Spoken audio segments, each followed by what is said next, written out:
നിങ്ങൾ നിങ്ങളുടെ സ്വഭാവത്തെയും പെരുമാറ്റത്തെയും മെച്ചപ്പെടുത്തുക. അത് നിങ്ങളെ വലിയ ഉയരങ്ങളിൽ എത്തിക്കും. കാരണം നമ്മളിൽ പലരും നിസ്കാരത്തിൽ വളരെയധികം ശ്രദ്ധ കേന്ദ്രീകരിക്കുകയും ഇസ്ലാമിക കർമ്മങ്ങളും കാര്യങ്ങളും ചെയ്യുന്നതിൽ വളരെയധികം താല്പര്യം കാണിക്കുന്നവരുമായിരിക്കും. അതൊക്കെ വളരെ ഇമ്പോർട്ടൻ്റ് ആയ ഒരു കാര്യമാണെങ്കിലും അതോടൊപ്പം നിങ്ങൾ മറ്റുള്ളവരെ പരിപാലിക്കുന്ന നല്ലൊരു ആത്മാവ് നിങ്ങൾക്കുള്ളിലുണ്ടോ എന്നുള്ളത് നിങ്ങൾ ഉറപ്പുവരുത്തുക. മറ്റുള്ളവർ നിങ്ങളെ ശ്രദ്ധിക്കുന്നുണ്ടോ ഇല്ലയോ എന്നുള്ളത് മറ്റൊരു വിഷയമാണ്. അവർ നിങ്ങളെ ഇഷ്ടപ്പെടുന്നുണ്ടോ ഇല്ലയോ എന്നുള്ളതും മറ്റൊരു വിഷയമാണ്. അവർ ചെയ്യുന്നത് എന്ത് തന്നെയായാലും നിങ്ങളെ സംബന്ധിച്ചിടത്തോളം അത് മറ്റൊരു വിഷയമാണ്.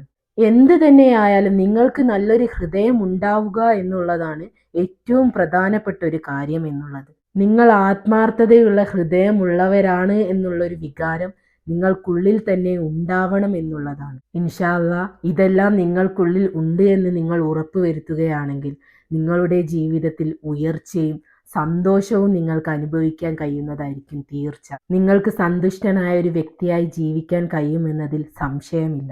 നിങ്ങൾ ഇതിൽ ഓർത്ത് വെക്കേണ്ട മറ്റൊരു കാര്യം എന്താണെന്ന് വെച്ചാൽ, നിങ്ങൾ ഒരാളെ വഞ്ചിച്ചിട്ടുണ്ടെങ്കിൽ ഉറപ്പായും നിങ്ങൾ വഞ്ചിക്കപ്പെടും. നിങ്ങൾ ഒരാളെ ഏതെങ്കിലും ഒരു കാര്യത്തിൻ്റെ പേരിൽ വേദനിപ്പിച്ചിട്ടുണ്ടെങ്കിൽ ഏതെങ്കിലും ഒരു സാഹചര്യം കൊണ്ട് നിങ്ങൾ വേദനിപ്പിക്കപ്പെടും എന്നുള്ളതാണ്. അതായത് നമ്മൾക്ക് കിട്ടുമെന്ന് ഉറപ്പുള്ള ഒരു കാര്യം എന്താണെന്ന് വെച്ചാൽ, നമ്മൾ ചെയ്യുന്ന പ്രവൃത്തിക്ക് നമ്മൾ ജീവിക്കുന്ന കാലം അത്രയും ആ പ്രവൃത്തിക്കുള്ള ശിക്ഷ നമുക്ക് അതേ രീതിയിൽ തന്നെ അതേ സാഹചര്യം കൊണ്ട് തന്നെ നമുക്ക് ലഭിക്കുമെന്നുള്ളതാണ്. അതുകൊണ്ട് തന്നെ നിങ്ങളെ ജീവിതം, നിങ്ങളെ പ്രവൃത്തി ഏത് രീതിയിലാണോ ആ രീതിക്കനുസരിച്ചിരിക്കും നിങ്ങളുടെ മുന്നോട്ടുള്ള ജീവിതം, നിങ്ങളുടെ ജീവിതത്തിലെ സന്തോഷം, നിങ്ങളുടെ ജീവിതത്തിലെ ഉയർച്ച എന്നുള്ളത്. അപ്പോൾ മറ്റൊരു വീഡിയോ ആയിട്ട് വീണ്ടും കാണാം. Stay tune.